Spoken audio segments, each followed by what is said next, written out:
crise France-Algérie, vers une rupture inévitable.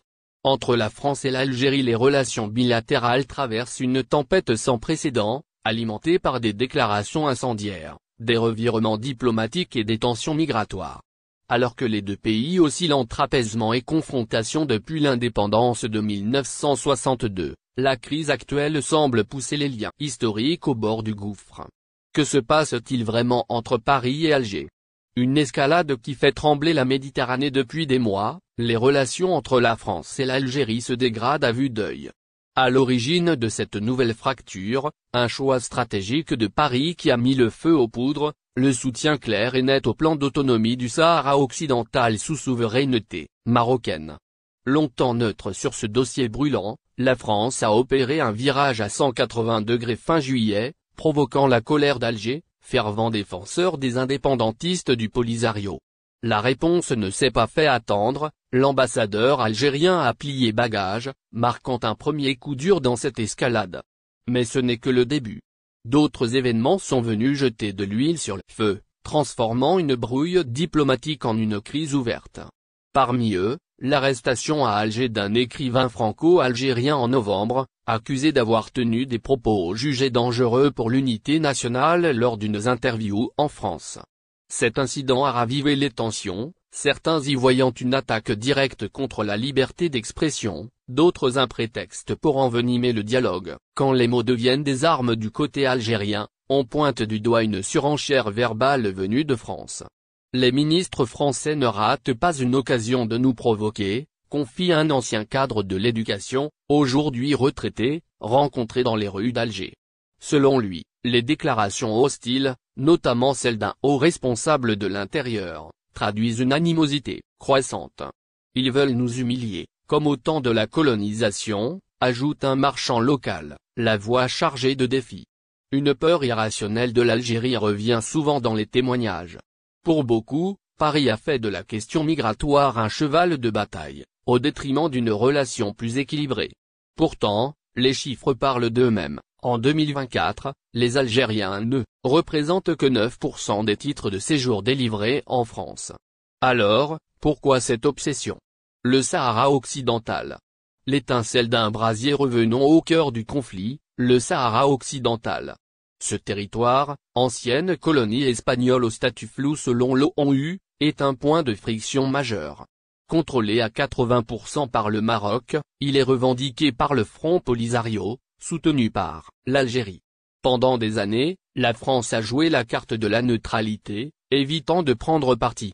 Mais le revirement de l'été dernier a tout changé. En soutenant Rabat, Paris a non seulement irrité Alger, mais aussi remis en question des décennies de positionnement diplomatique. Pour les Algériens, ce choix est une trahison. Ils ont décidé de s'aligner sur le Maroc pour des raisons politiques. Au mépris de nos intérêts, explique un observateur local. La conséquence? Une rupture symbolique, matérialisée par le retrait de l'ambassadeur et des échanges diplomatiques réduits au strict minimum. Octef, la goutte d'eau qui fait déborder le vase. Si le Sahara occidental a allumé la mèche, la question des Octef, obligation de quitter le territoire français, a transformé la crise en un véritable feuilleton. Début 2025, une affaire impliquant des influenceurs algériens accusés de menaces contre des opposants en France a crispé les relations. Puis, un attentat tragique survenu le 22 février à Mulhouse, perpétré par un Algérien sous Octef non exécuté faute de coopération d'Alger, a donné un tour dramatique au conflit. Paris a réagi en multipliant les demandes d'expulsion, mais l'Algérie a opposé une fin de non-recevoir.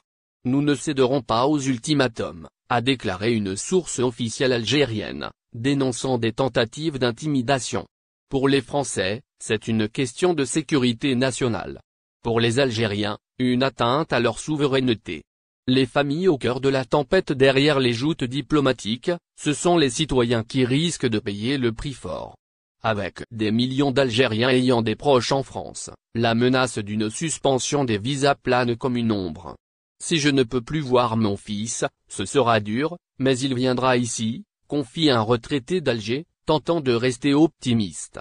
Pour d'autres, comme un franco-algérien venu passer le ramadan dans son pays d'origine, cette crise n'est qu'un écran de fumée destiné à s'évanouir avec le temps. Des liens familiaux mis à rude épreuve par les restrictions de visa.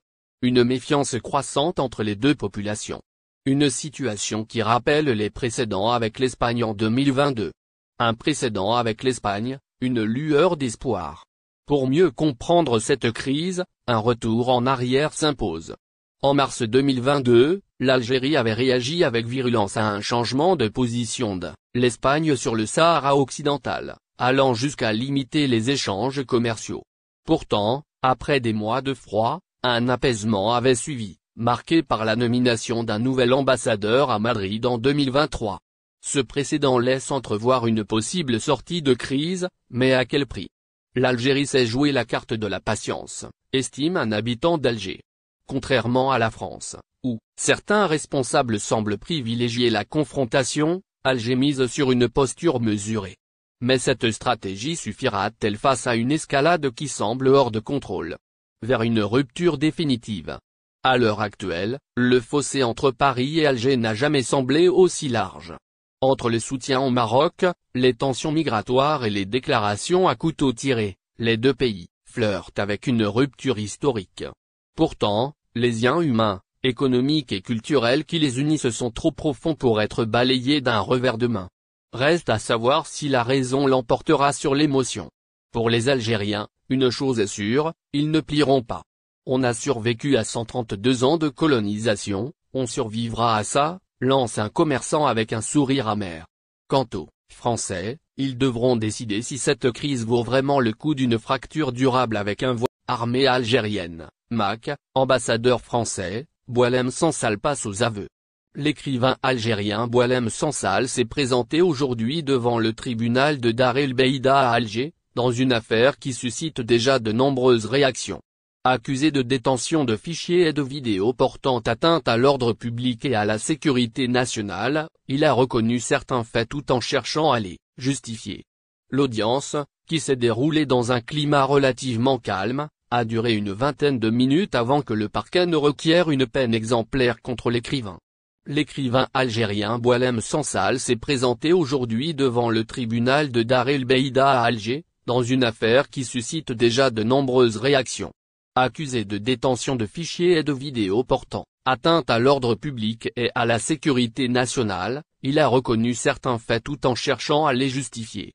L'audience, qui s'est déroulée dans un climat relativement calme, a duré une vingtaine de minutes avant que le parquet ne requiert une peine exemplaire contre l'écrivain. Live News a dévoilé les dessous de son audition. Dès son entrée dans la salle numéro 2 du tribunal, Boualem Sansal a affiché une attitude sereine. Contrairement aux rumeurs ayant circulé sur son état de santé, il est apparu en bonne condition physique, sans menottes, et a reçu un traitement respectueux de la part des autorités judiciaires et sécuritaires. Son procès, classé parmi les affaires ordinaires relatives à l'ordre public, a suivi une procédure standard, démentant ainsi toute allégation de torture ou de pression extérieure. Lors de son interrogatoire, le juge a d'abord tenu à vérifier si l'accusé parlait arabe ou le dialecte algérien. Sansal a répondu par la négative, ce qui a suscité un léger flottement dans la salle.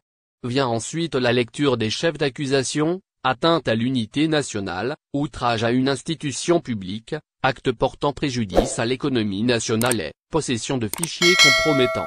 Interrogé sur des documents retrouvés dans ses appareils électroniques.